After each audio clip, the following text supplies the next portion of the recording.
flesh of dead animal was not the original food for men. Man was permitted to eat after when? The flood. Nga naman, because all vegetable have been destroyed. Sama sa akong gisulti sa miaging gabi nga ang tubig nilungtad ibabaw sa yuta sulod sa 150 days. Ugwa na'y makaon ang tao. But the curse pronounced upon man and the earth, human nga ang tao nakasala, and every living things has made strange and wonderful changes, mga kaigsunan.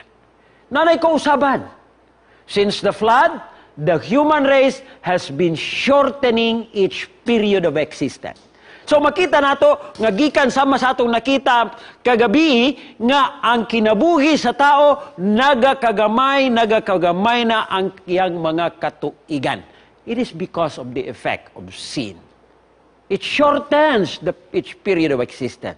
Physical, mental, and even our moral degeneracy is rapidly increasing in these latter days. Makita ninyo ang mga batasan sa tao karon. Kamatay dito. Krimen dito. Grabe ang mga moralidad sa mga tao karon. So makita nato, even ang atong change, ang atong taste, rather mga kaigsunan. When you know not the danger of eating meat merely because your appetite craves it, by partaking of this diet, man places in his mouth that which stimulate unholy passion. Makita ninyo mga kaigsunan, ang Diyos mo'y nagsulti ani nato. Unhallowed emotion fill the mind, and the spiritual eye is beclouded, for the tendency of self-gratification is to corrupt the taste and the judgment. Mamanay hinungdan nga di nataganahan mukaon anang i-prescribe sa Ginoo tungod kay ang atong mga taste bud dunay kausaban. Epek na sa sala. But salamat sa grasya sa Diyos, mga kaigsuunan.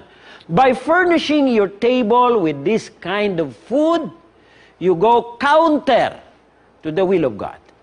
A condition of things is brought upon which will lead to a disregard of the precepts of God's law. So mga kaigsunan, makita nato ni ang resulta